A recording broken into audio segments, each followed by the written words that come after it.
4th annual Shakespeare in the Park. Woo! Woo! John Lyly's Galatea. Yeah! My name is Gale Linderman, and I'm the director of this production.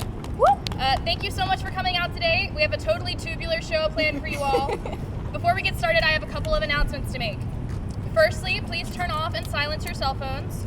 Tonight's performance runs a little bit over an hour and a half with a 10-minute intermission. During intermission, we will be selling merch at that table back there. 25% of all profits from this show will be donated to the ACLU as they fight for voting rights, LGBTQ+ equality, reproductive freedom, immigrant rights, free speech, and more in every state. Yes! As well as donating 25% of show profits to the ACLU, we are accepting donations via Venmo or directly to the organization at the concessions table.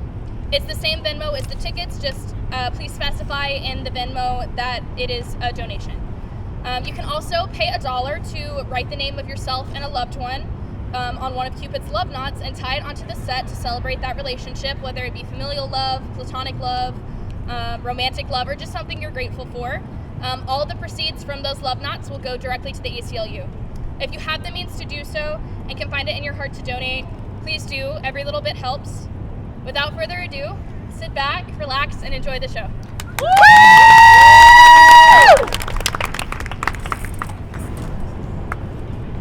The sun doth beat down upon us, wherefore let us sit down, Galatea, and enjoy the fresh air which softly breathes from umber floods.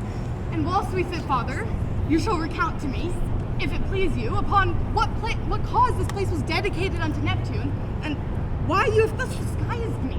I do agree thereto, and when thy state and my care be considered, thou shalt know this question was not asked in vain. I willingly attend. In times past, where thou seest a heap of small pebble, stood a stately temple of white marble, which was dedicated to the god of the sea. Hither came all, such as either ventured by long traffic to sea countries or by great traffic to use merchandise.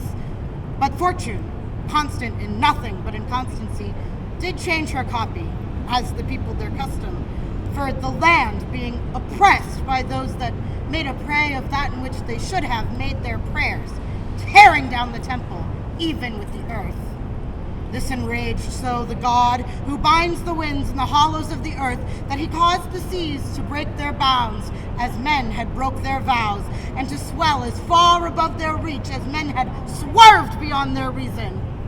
Then might you see ships sail where sheep fed, anchors cast where plows go, fishermen throw their nets where farmers sow their corn. Then might you gather froth where now is dew, rotten weeds for sweet roses, and take view of monstrous mermaids instead of passing fair maids. To hear of these sweet marvels, I would mine eyes be turned also into ears. But at the last, our countrymen repenting, and not too late, because at last Neptune, either weary of his wrath or wary to do them wrong, upon condition consented to ease their miseries. What condition will not these miserable men accept? The condition was this, that at every 5 years' day, the fairest and chastest virgin in all the country shall be brought unto this place, and here, being bound, is left for a peace offering unto Neptune. Dear is the peace that is bought with guiltless blood. I am not able to say that, but he sendeth a monster called the Agar, against whose coming the waters roar, the fowl fly away, and the cattle in the field for terror shun the banks. And she bound to endure that horror. And she bound to endure that horror. Doth this monster devour her? Whether she be devoured of him, or conveyed unto Neptune, or drowned between the both, it is not permitted to know, and incurreth danger to conjecture. Now, Galatea, here endeth my tale, and beginneth thy tragedy. Alas, Father, why so? I would thou hadst been less fair or more fortunate, then shouldst thou not repine that I have disguised thee in this attire, for thy beauty will make thee to be thought worthy of this god. To avoid, therefore, destiny, I think it better to use an unlawful means than intolerable grief. Now thou hast heard the custom of this country, the cause why this place was dedicated unto Neptune, and the vexing care of thy fearful father. Father, I have been attentive to hear, and by your patience am ready to answer. Destiny may be deferred, not prevented. and therefore it were better to offer myself in triumph than to be drawn into it with dishonor. Hath nature, as you say, made me so fair above all? Will not virtue make me as famous as others? Or do you not know, or doth over-carefulness make you forget, that an honorable death is to be preferred before an infamous life? I am but a child, and have not lived long, yet not so childish as I desire to live ever. Virtues I mean to carry to my grave, not gray hairs. I would I were sure that destiny would light on me, as I am resolved it could not fear me. Nature hath given me beauty, virtue, courage. Nature must yield me death, virtue, honor. Suffer me therefore to die for which I was born, or let me curse that I was born, since I may not die for it! Yes, Galatea, to consider the causes of change, thou art too young, and that I should find them out for thee too fortunate. The destiny to me cannot be so hard as the disguising is hateful. To gain love, gods have taken shape of beasts. To save life, art thou coy to take the attire of men? They were beastly gods that lust could make them seem as beasts. In health it is easy to counsel the sick, but it is hard for the sick to follow wholesome counsel. Well, let us depart. The day is far spent.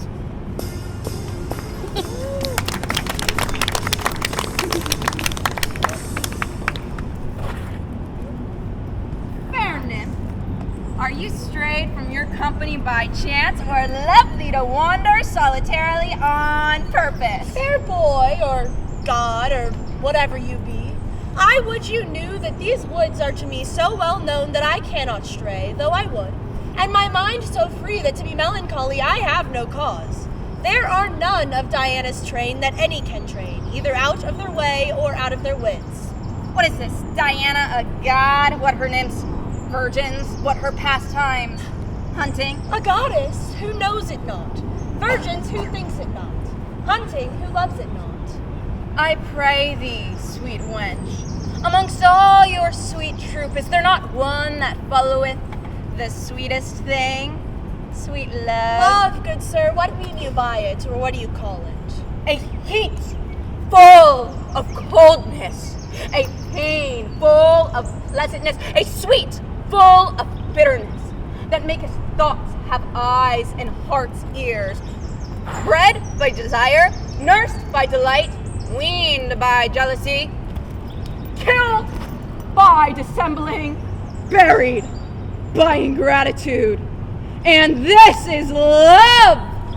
Fair lady, will you any? Well, if it be nothing else, it is but a foolish thing. Try, and you shall find it a pretty thing. I have neither will nor leisure, but I will follow Diana in the chase, whose virgins are all chaste, delighting in the bow that strikes the swift heart in the forest, not fearing the bow that strikes the soft heart in the chamber. The difference is between my mistress Diana and your mother, as I guess, Venus, that all her nymphs are amiable and wise in their kind, the other amorous and too kind for their sex. And so, farewell, little god. Diana and thou, and all thine, shall know that Cupid is a great god. I shall practice a while in these woods, and play such pranks on these nymphs, that while they aim to hit others with their bows, they shall be wounded themselves in their own eyes. Woo. Come, Phillida, fair Phillida, and I fear me being too fair, Phillida. Thou knowest the custom of this country, I the greatness of thy beauty, and we both the fierceness of the monster Agar. Everyone thinketh his own child fair, but that which I would most have, and yet would least desire, is that thou art fairest. Therefore, disguise thyself in attire, lest I disguise myself in affection, in suffering thee to perish by a fond desire, that I may preserve by a sure deceit. Dear father, nature could not have made me more fair than she hath made you kind, nor you more kind than me dutiful. Whatever so you command, I will not refuse, because you command nothing but my safety and your happiness. But how shall I be disguised? In man's apparel. It will neither become my body nor my mind. Why, Phillida? For then I shall keep company with boys and commit follies unseemly for my sex. Or I shall keep company with girls and be thought more wanteth than becometh me.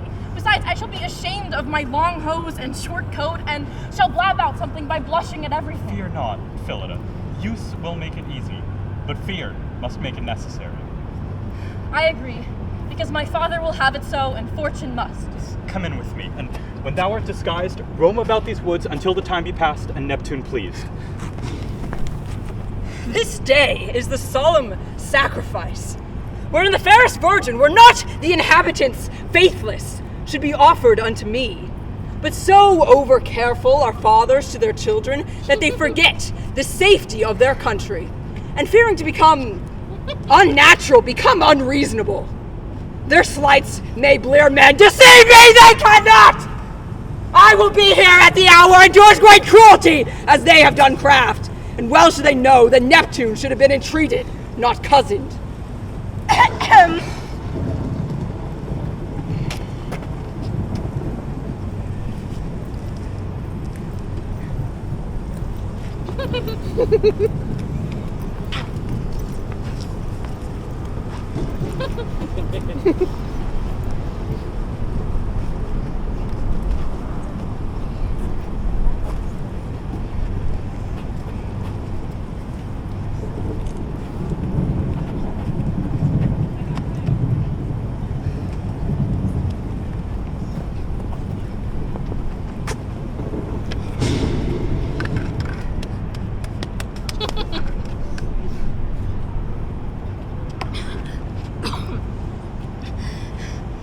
Now, mariner, what callest you this sport upon the sea? 'Tis a wreck. I take no pleasure in it. Of all deaths, I would not be drowned. One's clothes will be so wet when he is taken up. What callest this thing we are bound to? It's a raft. I will rather hang myself on a rafter in the house than be drowned in the sea. Did you ever see water bubble as the sea did? Oh, but I marvel how my master speeds. I'll warn by this time he's wet-shod. But what shall I do? You are now in Lincolnshire. There be woods hard by, and at every mile's end houses, so that if you seek on the land, you shall speed better than on the sea. Sea? Nay, I will never sail more. Thou hast a sweet life, mariner, to be pinned in a few boards, and within an inch of a thing bottomless. I pray thee, how often hast thou been drowned? Fool, thou seest I am yet alive.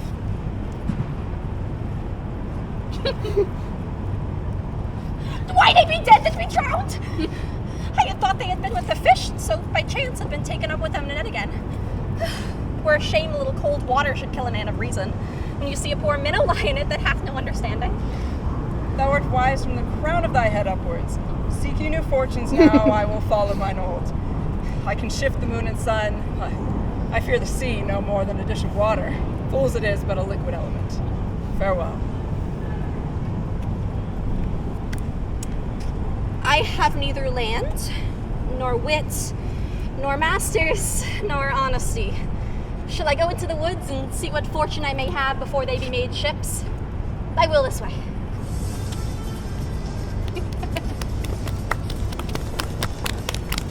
Blush, Galatea, that may frame your habit fit for thy affection, and therefore be thought immodest because thou art unfortunate. Oh, but the gods have made me as I seem to be, or that I may safely be what I seem not. Thy father doteth, Galatea, whose blind love corrupteth his fond judgment, and jealous of thy death, seemeth to dote on thy beauty, whose fond care carrieth his partial eye as far from the truth as his heart is from falsehood. But why dost thou blame him, or blab what thou art, when thou should only counterfeit what thou art not? But whist, here cometh a lad. I will learn of him how to behave myself. I neither like my gait nor my garments. The one untoward, the other unfit, both unseemly. Phillida. But yonder stayeth one, and therefore say nothing. But oh, Phillida. I perceive that boys are in great disliking of themselves as maids, and so though I wear the apparel, I am glad I am not the person. He is a pretty boy, and a fair. He might well have been a woman, but because he is not, I am glad I am. For under the color of my coat, I shall decipher the follies of their kind. I should like to salute him, but I'm afraid I should make a curtsy instead of a bow. If I durst trust my face as well as I do my habit, I shall spend some time to make pastime. For say what they will of a man's wit, it is no second thing to be a woman. Why stand I still? Boys should be bold. But here cometh the brave train that shall spill all of our talk. Godspeed, fair boy. You are deceived. Why? Are you no boy? No fair boy. Oh, but I see an unhappy boy. Saw you not the deer come this way? He flew down the wind, and I believe you have blanched him. Whose dear was it? Diana's deer. I saw none but my own dear. I know not how it cometh to pass, but yonder boy is in my eye too beautiful. I pray the gods these ladies think him not their dear. This wag is wanton, or a fool. Ask the other Diana. Pretty lad, do you on purpose come to mar Diana's pastimes? I understand not one word you speak. These boys are both agreed. Either they are very pleasant or too perverse. You are best, lady, make them tusk these woods whilst we stand with our bows, and so use them as beagles since they have so good mouths. I will. Follow me without delay or excuse, and if you can do nothing, yet you shall hollow the deer. I am willing to go. Not for these ladies' company or because myself am a virgin, but for that fair boy's favor, who I think might be a god. You, sir boy, shall also go. I must if you command, and would if she had not.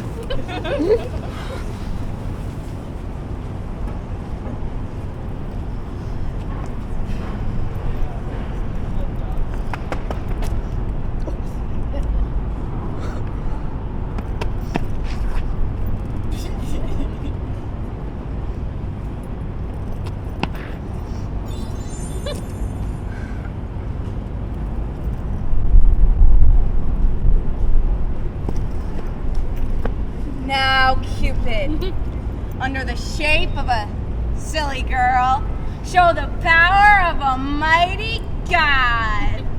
Let Diana and all her coy nymphs know that there is no heart so chaste but thy bow can wound, nor eyes so modest but thy brands can kindle, nor thoughts so staid but thy shaft can make wavering, weak, and wanton.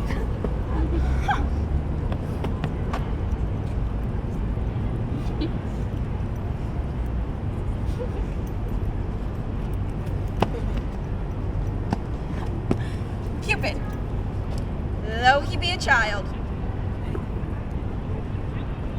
is no baby.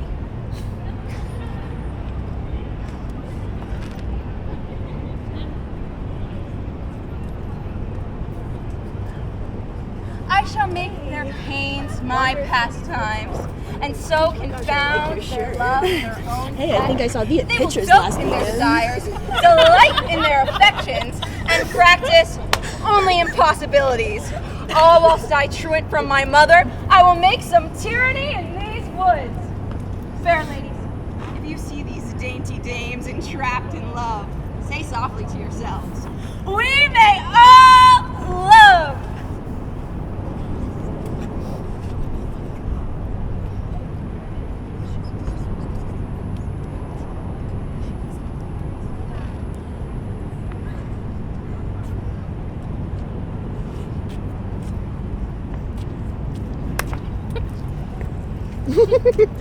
Not only do silly mortals go about to deceive great Neptune in putting man's attire upon women, but Cupid, to make sport, deceive them all. Then Neptune, having often thrust thyself into the shape of great beasts to deceive men, be not coy, to use the shape of a member of the audience to disguise thyself.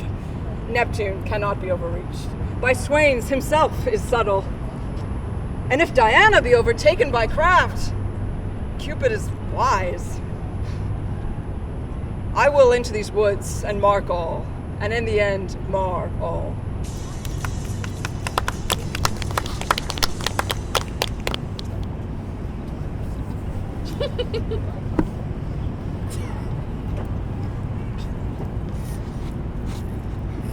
Call you the seeking of fortunes when one can find nothing but birds' nests? Would I were out of these woods. Here there's nothing but wood and luck. barking of foxes, hissing of adders, walking of hags. Soft with boys. Oh, What a life do I lead! With my master, nothing but blowing of bellows, beating of spirits, and scraping of crosslets. It's a very secret science, though none almost can understand the language of it. Sublimation, almigation, calcination, rubification, incorporation, cercination, cementation, albification, and fermentation. With as many terms unpossible to be uttered as the art to be compassed. what language is this? That are instruments.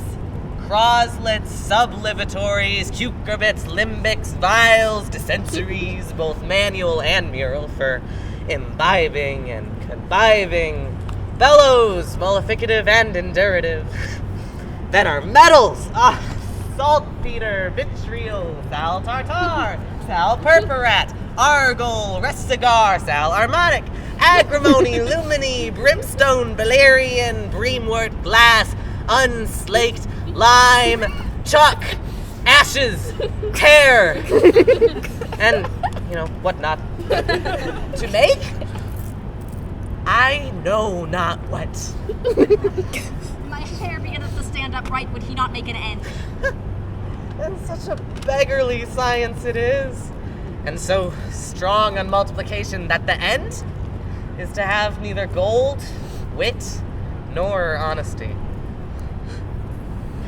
I should be just of thy occupation. What fellow? Well met.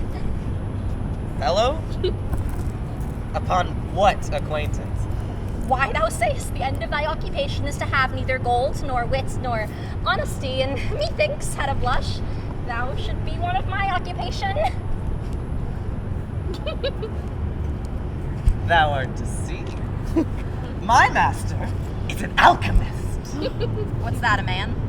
Little more than a man, and a hair's breadth less than a god. He can make of thy cap gold, and by multiplication of a single groat, 3 old angels. I have known him by the tag of a point to make a silver bowl of a pint. That makes thee have never a point, they be all turned to pots, but if he can do this, he should be a god altogether. Oh, if thou have any gold to work on, then thou art made forever. For with 1 pound of gold, he will go near to pave 10 acres of ground. How should one serve him and learn his cunning? Easily. First, seem to understand these terms, and especially mark these points. In our art, there are 4 spirits. Spirits? Nay, I have done if you work with devils. Thou art gross. We call these spirits, as they are the grounds of our art, and as it were, metals more incorporative for domination. The first spirit is Quicksilver. That be my spirit, for my silver is so quick I have much ado to catch it, and when I have it, it is so nimble I cannot hold on to it. I had thought there were a devil in it. The second is Orpiment. That's not a spirit, but a word to conjure a spirit. The third is Sal Armoniac. A proper word. The fourth, Brimstone. That's a stinking spirit. I had thought it one because it burnt so blue. For my mother would often tell me when the candle burnt blue there was some ill spirit in the house, but I now perceive it to be the spirit Brimstone. Thou canst remember these 4 spirits. Let me alone to conjure them. Oh, there are also 7 bodies. But, soft, here cometh my master. But what stripling is this? One desirous to learn your craft. Craft, sir boy. You must call it mystery. All is one, a crafty mystery and a mystical craft. Canst thou take pains? Infinites. But, sir, I much marvel that you, being so cunning, should look so ragged. Oh, I triumph. Griffs make their nests of gold, though their coats be but feathers, and we feather our nests with diamonds, though our garments be but frieze. If thou knewest the secret of this science, the cunning would make thee so proud that thou wouldst disdain the outward pomp. My master is so ravished with his art, that we very often will go supperless to bed. And such is the drought of his desire, for he will make gold of his bread. We wish our very guts were gold. I have good fortune to light upon such a master. When, in the depth of my skill, I determine to try the uttermost of mine art, I am dissuaded by the gods. Otherwise, I durst undertake to make the fire as it flames gold, the wind as it blows silver, the water as it runs lead, the earth as it stands iron, the sky brass, and men's thoughts firm metals. I must bless myself and marvel at you. Come in, and thou shalt see all. I follow. I run. I fly. They say my father hath a golden thumb. You shall see me have a golden body. I'm glad of this! For now I shall have leisure to run away. Such a old art as never was. Let him keep his new man. We shall never see his old again. God shield me now from blowing gold to nothing, with strong imagination to make nothing anything. Wait.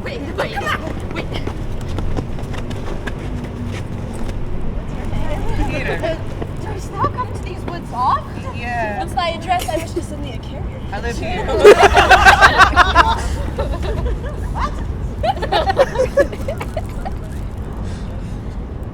How now, Galatea, miserable Galatea, that having put on the apparel of a boy, thou canst not also put on the mind. Had it not been better to have been a sacrifice to Neptune than a slave to Cupid? To die for thy country than to live in thy fancy? To be a sacrifice than a lover? Oh, would, when I had hunted his eyes with my heart, he might have seen my heart with his eyes? Why did nature, to him, a boy, give a face so fair, or to me, a virgin, a fortune so hard? I will now swap my crochet for a bow. It may be Galatea. Foolish Galatea, what may be? Nothing! Let me follow him into the woods, and thou, sweet Venus, be my guide.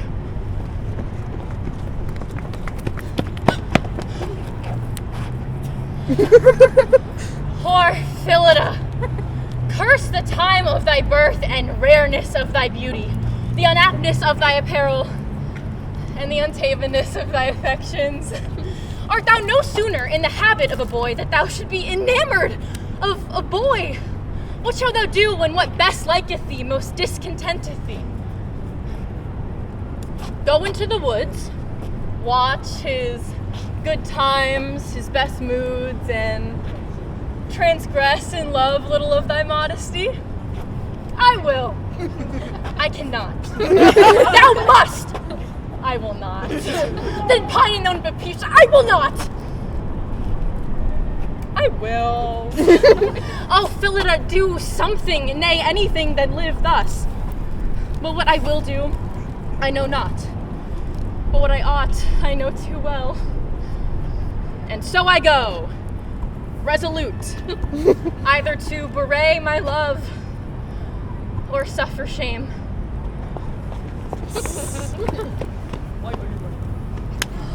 How now?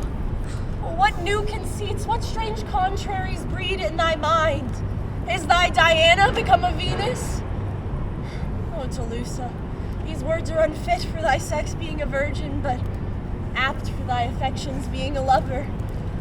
And can there, in years so young, in education so precise, in vows so holy, and in heart so chaste, enter in either a strong desire, or a wish, or a wavering thought of love?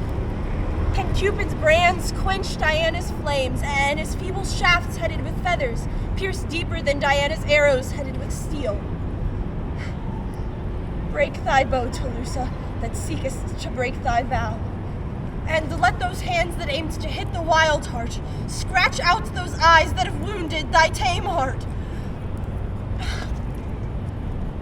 O strange boy, because thou art fair must I be fickle, and false my vow because I see thy virtue? fond girl that I am to think of love. Nay, vain profession that I follow to disdain love.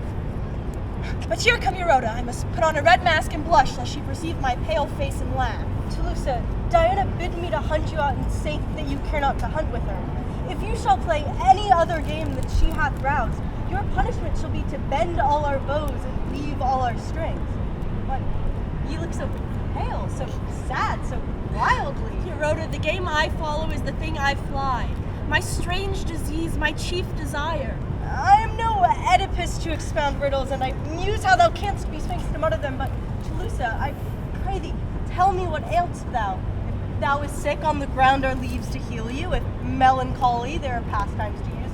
If peevish, wit must wean it, or time, or counsel. If thou be in love, for I have heard of a beast called love, that it shall be cured. Why blushest thou, Telusa? To hear thee in reckoning thy pains, to recite thine own. I saw, Eurota, how amorously you glanced on the fair boy in the woods, and how cunningly, now that you would have some talk of love, you hit me in the teeth with love. I confess that I'm in love, yet I swear I know not what it is. My mind is unknit, my eyes are unstayed, my heart, I know not how affected or unaffected. My sleep broken and full of dreams, my wakeness sad and full of sighs, myself and all things unlike myself. If I had known this was love, I would have never been devised. Thou hast told what I am in uttering what thyself is. These are my passions, Eurota, my unbridled passions, my intolerable passions. How did it first take you, Telusa? By the eyes.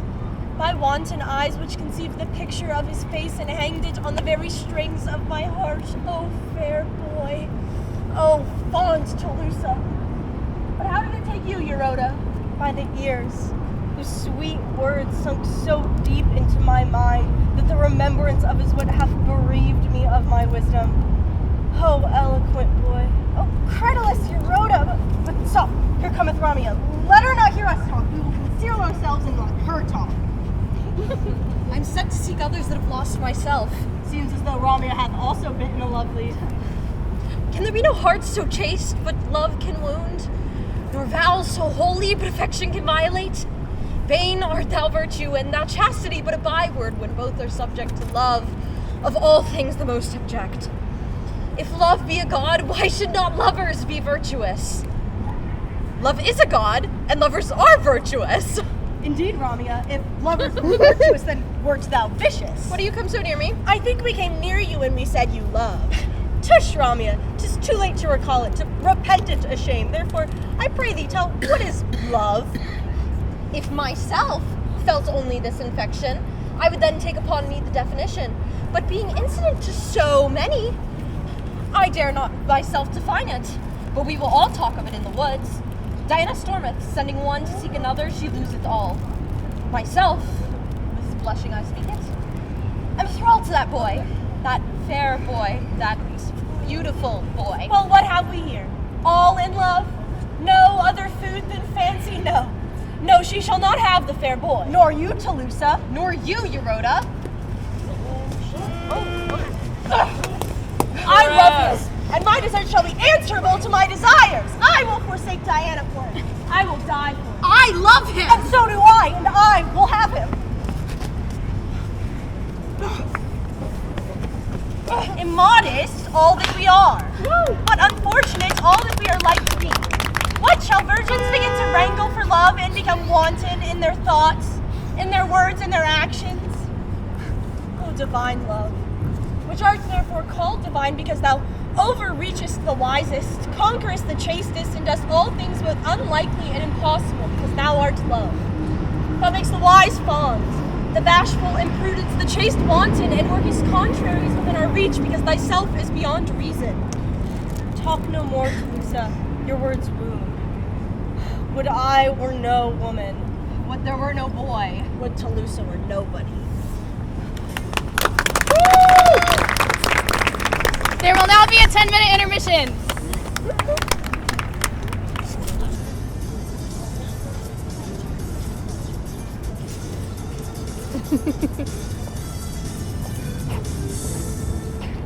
It is a pity nature framed you not a woman. Having a face so fair, so modest a behavior, so lovely a countenance. There is a tree in Tityrus whose nuts have shells of fire, but being cracked, the kernel is but water. What a toy to tell me of this tree being nothing to the purpose. I say it is a pity you are not a woman. I would not wish to be a woman unless it were because thou art a man. Nay, I do not wish to be woman, for then I shall not love thee, for I have sworn never to love a woman. What a strange human to pity a youth. But according to mine, for myself, will never love a woman. It should be a shame if a maiden should be a suitor that thou shouldst deny to be her servant. If it be a shame in me, it can be no commendation in you, for yourself is of that mind. Suppose I were a maiden. I blush at supposing myself one. And that under the habit of a boy or the person of a maid. If I should utter my affections with sighs and manifest my sweet love by my salt tears and prove my loyalty unspotted and my griefs intolerable, would not then that fair face pity this true heart? Admit that I were as you would have me, suppose that I am, and that I should with entreaties, prayers, oaths, bribes, and whatever else can be invented in love, desire your favor, would you not yield? Thus you come in with admit. And you would suppose. What doubtful speeches be these? I fear he is as I am, a maiden. What dread riseth in my mind? I fear the boy to be as I am, a maiden. Tush, it cannot be. His voice shows the contrary. Yet I do not think it, for then he would have blushed. Have you ever a sister? If I had but one, my brother needs to have two. But pray, have you ever a one? My father had but one daughter, and therefore I could have no sisters. I mean, he is as I am, for his speeches be as mine are. What shall I do? Either he is subtle or I am simple. I have known diverse of Diana's nymphs enamored of him, yet he hath rejected all, either as too proud to disdain, too childish to understand, or because he knoweth himself to be a maiden. I am in a quandary. Diana's nymphs have followed him, and he hath refused them, either knowing too well the beauty of his own face, or that he himself is of the same mold. I will try him once again. You promised me in the woods that you would love me before all Diana's nymphs. Aye, so you would love me before all of Diana's nymphs? Can you prefer a fond boy as I am to such fair ladies as they are? Why should not I as well as you? Oh! Come, let us into the grove and make much of one another that cannot tell what to think of one another. What?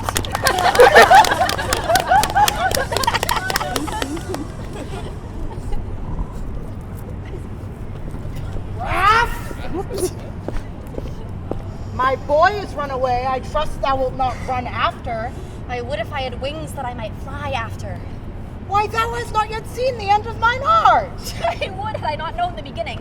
Did you not promise me of my silver thimble to build a whole cupboard of plate, and that of a Spanish needle you would build a silver steeple? Aye, Rafe, the fortune of this art consisteth in the measure of the fire. For if there be a coal too much, or a spark too little, if it be a little too hot, or a thought too soft, all our labor is in vain.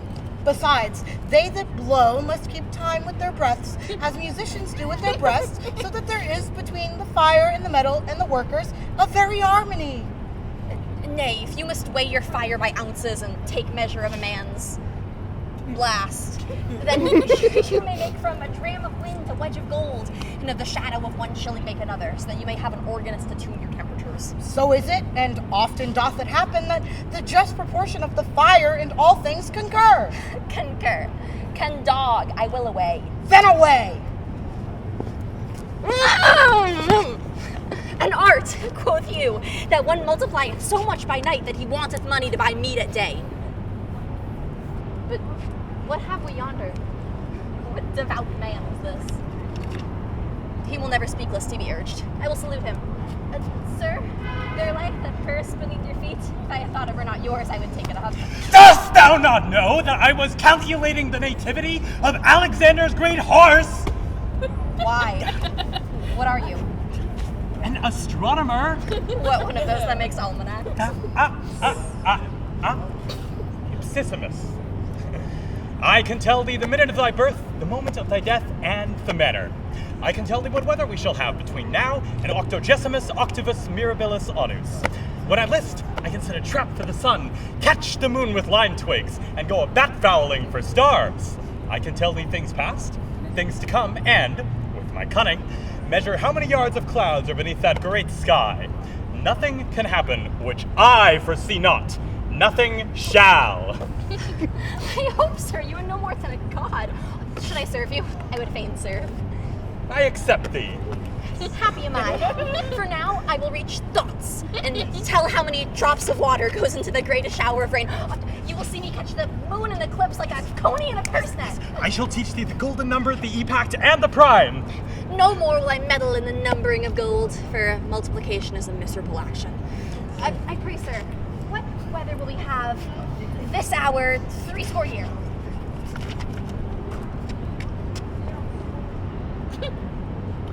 That I must cast by our judicials astronomical.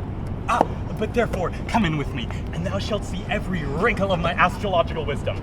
I shall make the heavens as plain to thee as the highway.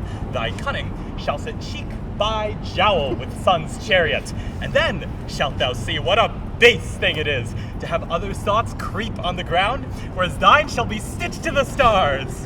Then I shall be translated from this mortality. Thy thoughts shall be metamorphosed and made hail fellows with the gods. Oh, fortune! I feel my very brains moralized, as if by some contempt of an earthly action it crimsons my brain by an ethereal contemplation. Come, let us away.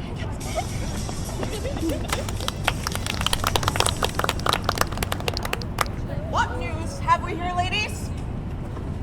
Are all in love? Have Diana's nymphs become Venus's wantons?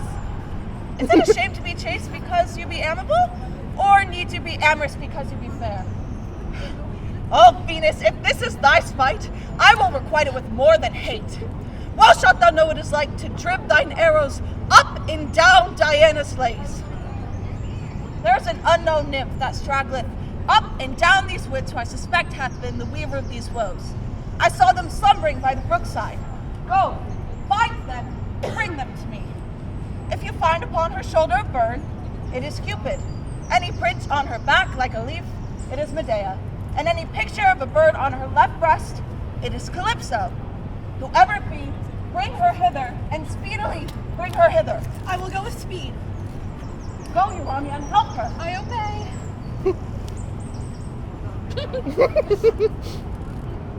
Now, nymph, doth not that make your cheeks blush, that make my ears glow? Or can you recall without sobs, which Diana cannot think on without sighs? What greater dishonor could happen to Diana or to her nymph shame than that there be any time so idle that makes their heads so addle? All the trees, cedar's the greatest, and it hath the smallest seed. Of all affections, love hath the greatest name and the least virtue. Shall it be said, and shall Venus say it, that Diana, the goddess of chastity, whose thoughts are always answerable to her vows, whose eyes never glanced upon desire, and whose heart abated the point of Cupid's arrow, shall have her virgins to become unchaste in desires, and modest in affections, and untemperate in love. Foolish love! My dear nymph, if you knew how loving thoughts stained lovely faces, then you would be careful to have one as unspotted as the other beautiful. Cast before your eyes the love of Venus's trolls, their fortunes, their fancies, their ends. And where is this love placed? Upon pelting boys? Perhaps base of birth without doubt weak of discretion? Aye, but they are fair. Oh! Your eyes begin to love color whose heart was wont to love them. Has Diana's chase become Venus's court, and are your holy vows turned to hollow thoughts? Madam, if love were not a thing beyond reason, we might then give a reason to our doings. So divine is his force that it worketh effects as contrary to that we wish, as unreasonable against that we ought. Lady, so unacquainted are the passions of love that we can neither describe them nor bear them. Foolish girl! How quick you are to follow that which you should fly. But here cometh Telusa. We have brought this guy's nymph and have found on his shoulder Psyche's bird, and he confesseth himself to be Cupid. How now? Are you Cupid? As thou can see, Diana, I dare confesseth myself to be Cupid. Well, thou shalt see, Cupid, that I will show myself to be Diana. That is conqueror of thy loose and untamed appetite. Did thy mother Venus under the color of a nymph send thee hither to wound my nymphs? Or does she add craft to her malice, and in mistrusting her deity practice deceit? Is there no place but my grove, no persons but my nymphs? Cruel and unkind Venus that spiteth only chastity, thou shalt see that Diana's power shall tame thy pride. Let Venus, that great goddess, ransom Cupid, that little god. These ladies here whom thou hast infected with foolish love shall both tread on thee and triumph over thee. I will teach thee what it is to displease Diana, distress her nymphs, or disturb her game. Diana, what I have done cannot be undone. What you mean to do shall. Venus may have some gods to her friends. Cupid shall have all. Are you prating? Huh. I will bridle thy tongue and thy power. All the world shall see that I will hold thee captive and prove myself a conqueror. Come, have him in, that we may provide apt punishments for his proud presumption. We will plague ye for a little gall. We will not pity thee, though thou be a god. Nor I. What are you doing? Wait! No! Come, Cupid, to your task. First, you must undo all these lovers' knots because you tied them. If they be true love knots, 'tis impossible to untie. If false, I never tied them. Make no excuse but to it.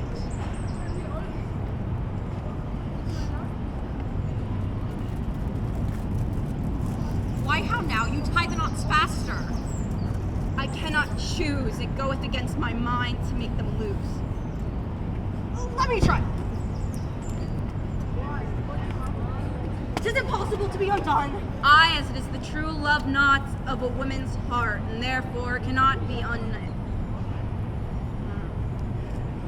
That falls in sunder of itself. I, as it was tied with a man's tongue, and therefore will never hold together. You've undone that well. It was never tied well. Well, to the rest, for she will give you no rest. These two knots are finely untied. As it was not Cupid who tied them. The first was tied by Pluto, not Cupid, by money, not love. The second by force, not faith, by appointment, not affection. Why do you set that one aside? For death. Why? As it was knit by faith, and therefore can only be undone of death. Why laugh you? Aye, as this is the falsest and the fairest, knit with the best colors and the worst conceit. Who tied it? A man's tongue.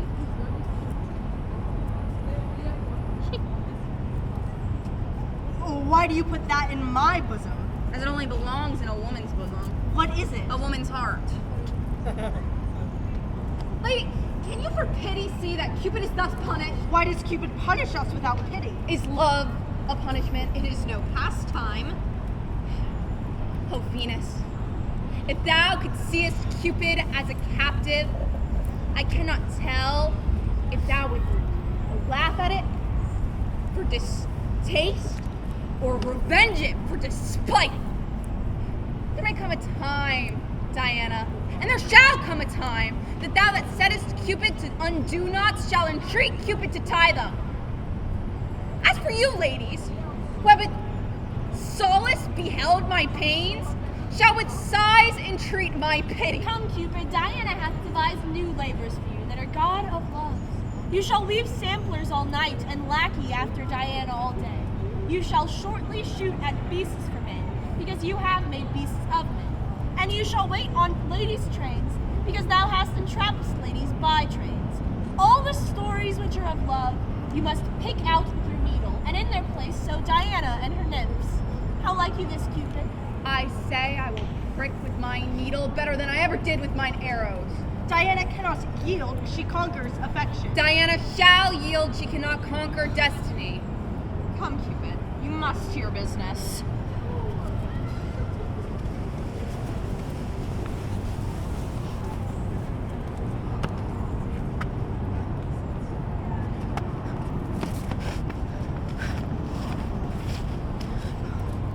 Thou shalt find me so busy in your thoughts, you shall wish I had been idle with your hearts.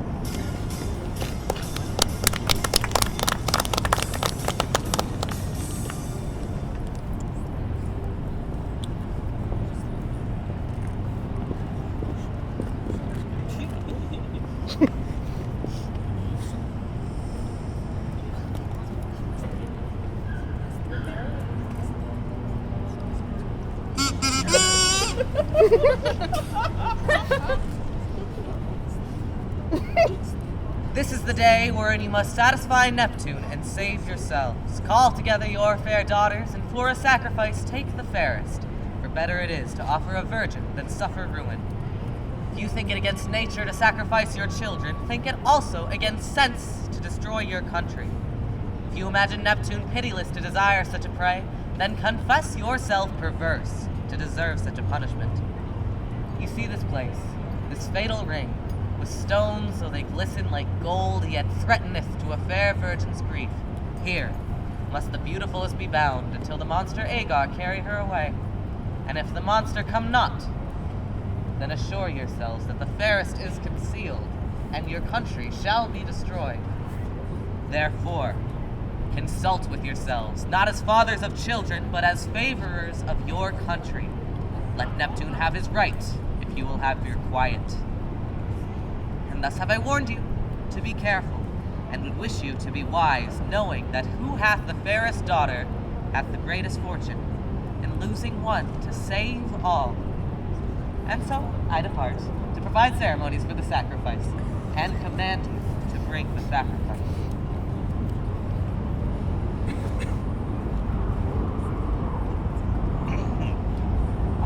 They say, Tityrus, that you hath a fair daughter. If it be so, dissemble not, for thou shalt be a fortunate father.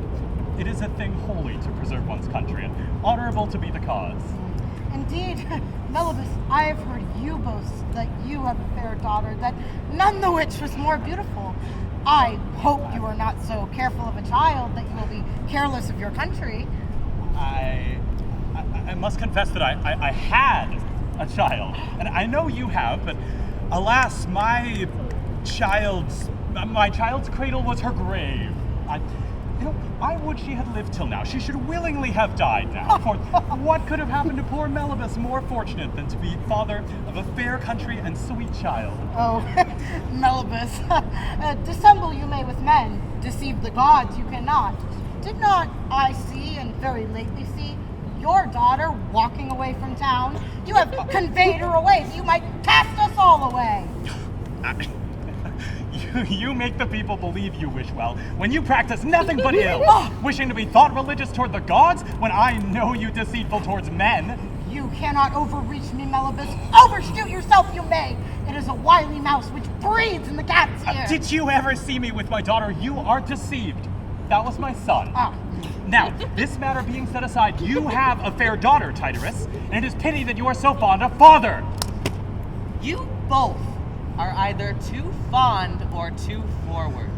For in your disputes to save your daughters, we neglect to prevent our destruction. Come, let us away and seek out a sacrifice.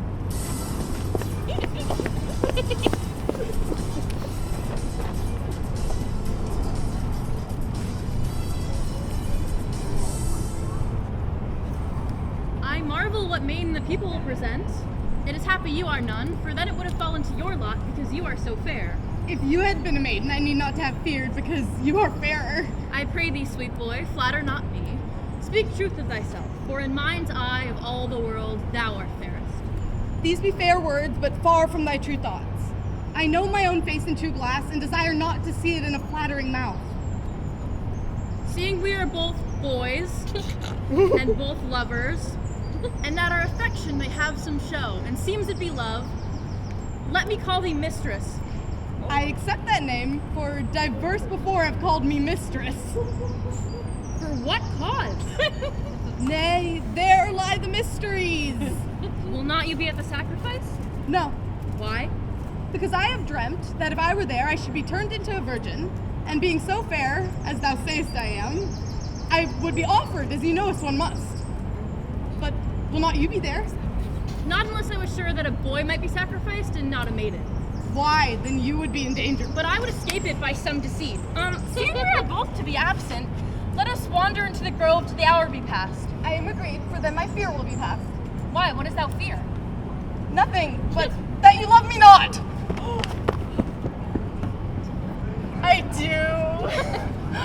Poor Phillida, what should thou think of thyself that lovest one that I fear me is as thyself is? And may it not be that her father hath committed the same deceit with her that my father hath with me, and knowing her to be fair, feared she should be unfortunate. Phillida, if it be so, how desperate is thy case? If not, how doubtful? For if she be a maiden, there be no hope of my love. If a boy, a hazard. I will look after him, or her, and lead a melancholy life that look for a miserable death.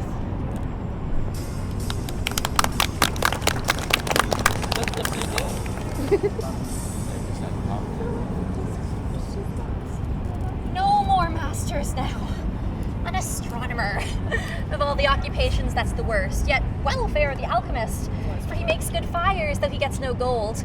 The other stands warming himself by staring on the stars, which I think he can assume numbers know their virtues. He told me a long tale of Octogesimus Octavus and the meeting of the planets and the conjunctions, and in the meantime fell backwards himself into a pond.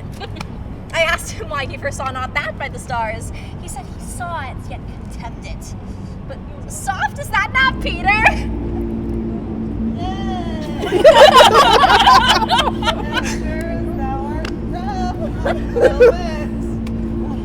Ah, no doubt. You had a very warm service from my master, the alchemist. It was warm indeed, for the fire had almost melted out my eyes, yet my teeth still watered with hunger. I melted all my meat and made only my slumber thoughts, so that I had a full head and an empty belly. But how hast thou been? Oh, faith, I have had but bad fortune, but I prithee, tell me thine. Thy master was an ass. My other, an astronomer, could pluck my nativity out of the stars. I should have half a dozen of them if I had not lost them, but, here they be. Sol, Saturn, Jupiter, Mars, Venus. Why? These be but names.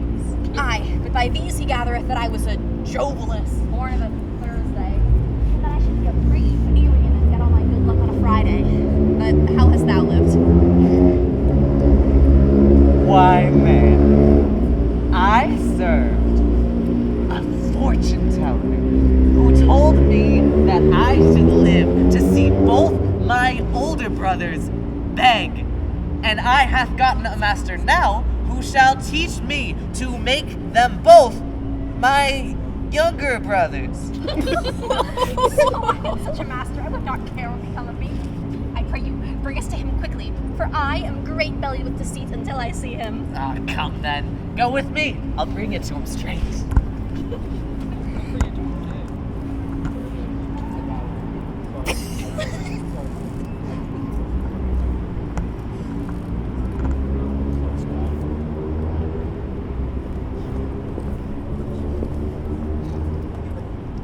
Bring forth the maiden, the fatal virgin, the fairest virgin if you wish to appease Neptune and preserve your country. Here she cometh.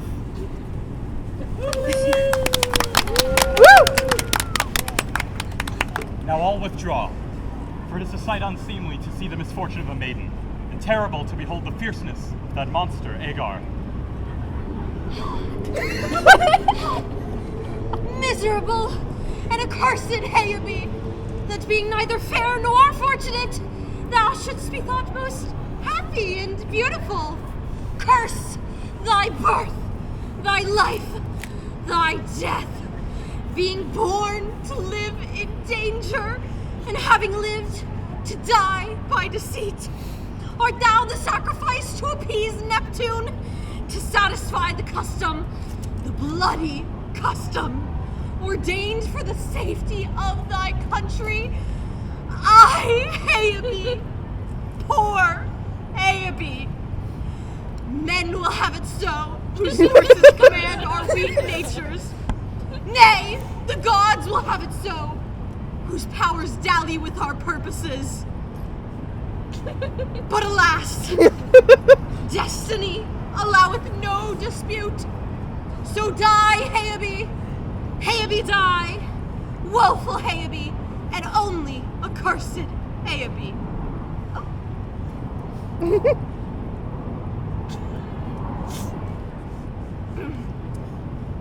Farewell, the sweet delights of life, and welcome the bitter pains of death. Farewell, you chaste maidens, whose face is fair, whose thoughts divine, whose fortunes agreeable to your affections. Enjoy, and long enjoy the pleasure of your curled locks, the amiableness of your wished looks, the sweetness of your tuned voices, the content of your inward thoughts, the pomp of your outward shows. Farewell, life. Vain life, wretched life, whose sorrows are long, whose end doubtful, whose miseries certain, whose hopes numerous, whose fears intolerable. Come, death, and welcome death.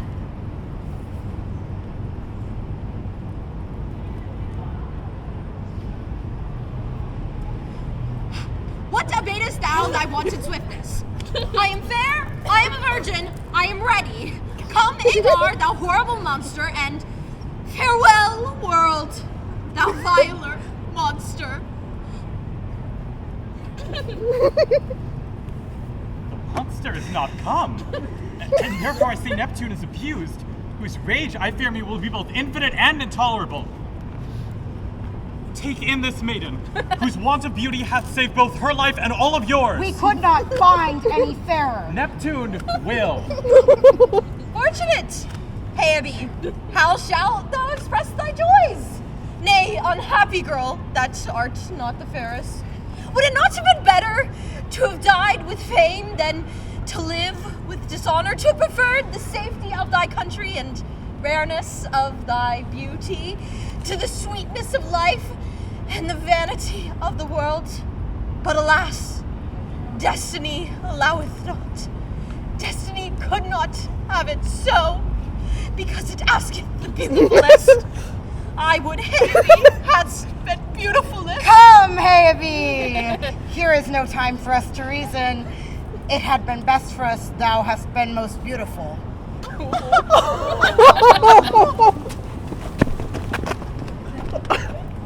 that not the maiden that should have been offered to Neptune?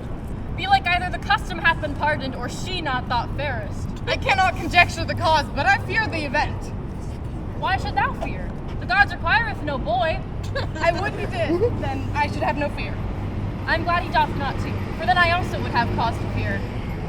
But soft, what man or god is this? Let us withdraw ourselves into the thickets. And do men begin to be equal with gods? Seeking by craft to overreach them than by power oversee them? Do they dote so much on their daughters that they stick not to dally with our deities? Well shall the inhabitants see that destiny cannot be prevented by craft, nor my anger be appeased by submission. To be young and fair shall be accounted shame and punishment. I will wreak havoc of Diana's nymphs. My temple will be drenched with maiden's blood, and there shall be nothing more vile than to be a maiden. Oh, Neptune! Hast thou forgotten thyself, or wilt thou clean forsake me? Hath Diana brought danger to her nymphs because they be chaste? Shall virtue suffer both pain and shame, which always deserveth praise and honor. Praise and honor, Neptune, nothing less, except it be commendable to be coy and honorable to be peevish. Sweet Neptune, if ever Venus can do anything, let her do it in this one thing, that Diana might find as small a comfort at thy hands that love hath found at hers. This is she that hateth sweet delights, envieth loving desires, masketh wanton eyes, stoppeth amorous ears, and bridleth youthful mouths, and under a name or word constancy entertaineth all kind of evil. She hath taken my son, my lovely son Cupid, using him like a apprentice, whipping him like a slave, scorning him like a beast. Therefore, Neptune, I entreat thee by no other god than the god of love, that thou evil entreat this goddess of hate. I muse not a little to see you both at this place at this time and about this matter. What say you, Diana? Have you Cupid captive? Well, I say there is nothing more vain than to dispute with Venus, whose untamed affections have bred more brawls in heaven than is fit to repeat on earth or possible to recount in number.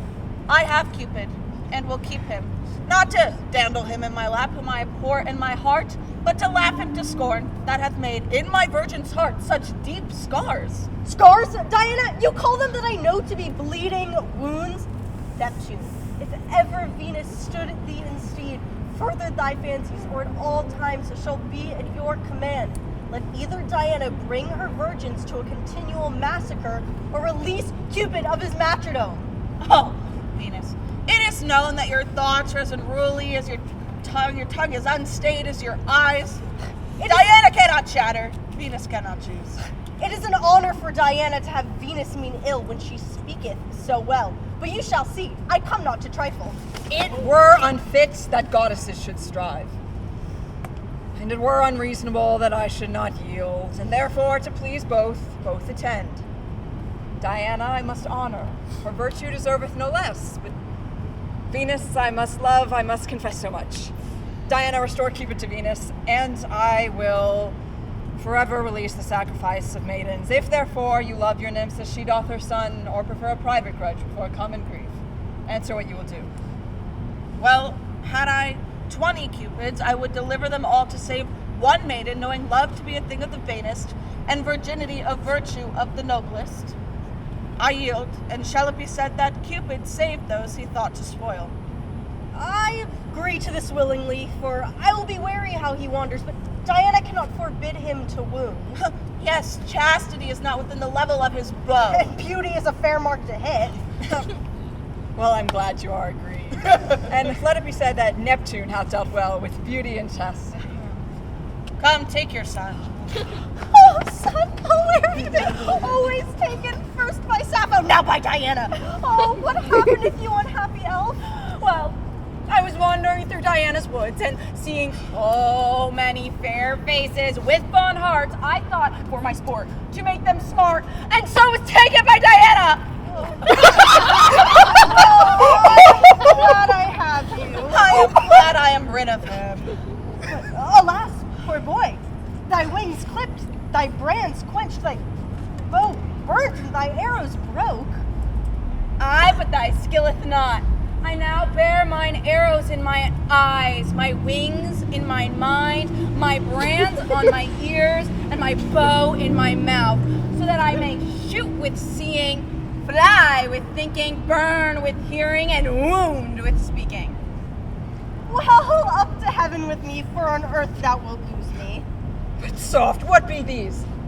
Those that have offended thee to save their daughters. Why, had you a fair daughter?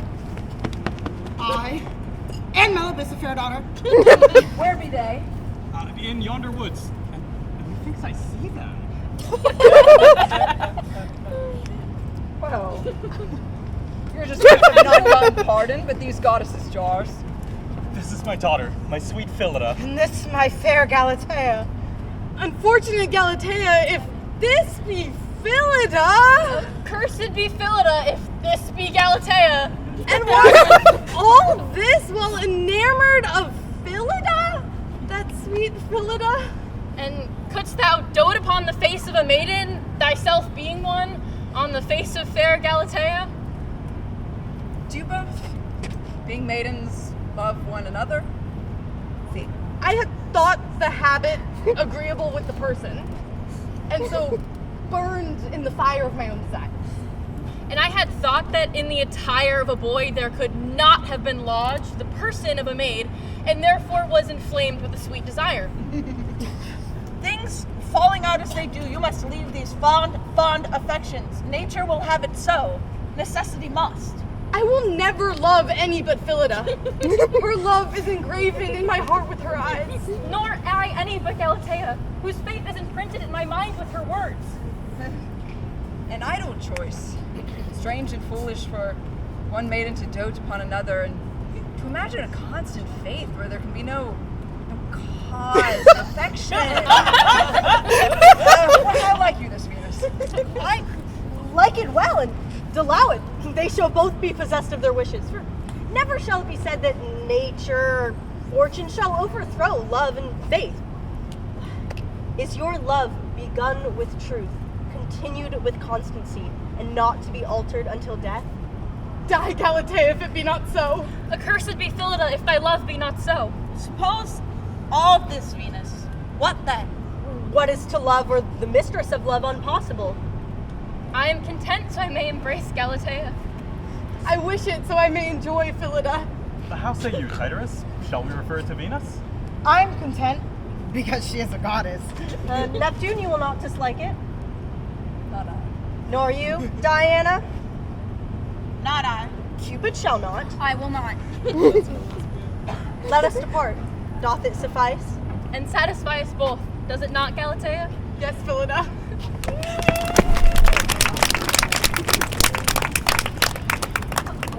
I'm glad I met with you. For now, we will be sure to make our fathers laugh with these tales. What are these that so malapertly thrust themselves into our company? Forsooth, madam, we are fortune tellers. Fortune tellers. Tell me my fortune. We do not mean fortune tellers. We mean fortune tellers. We can tell what fortune we've had these last 12 months in the woods. Leave them alone. They be but peevish. They will make minstrels at marriage to make us merry. Aye, ladies, we bear a good consort. Can you sing? Basely. And you? Oh, mainly. Then you shall go to the marriage with us to sing hymns. Are you content? Never better content. For there, we will be sure to fill our bellies with caprins, rums, and other such dainty dishes. Then follow us.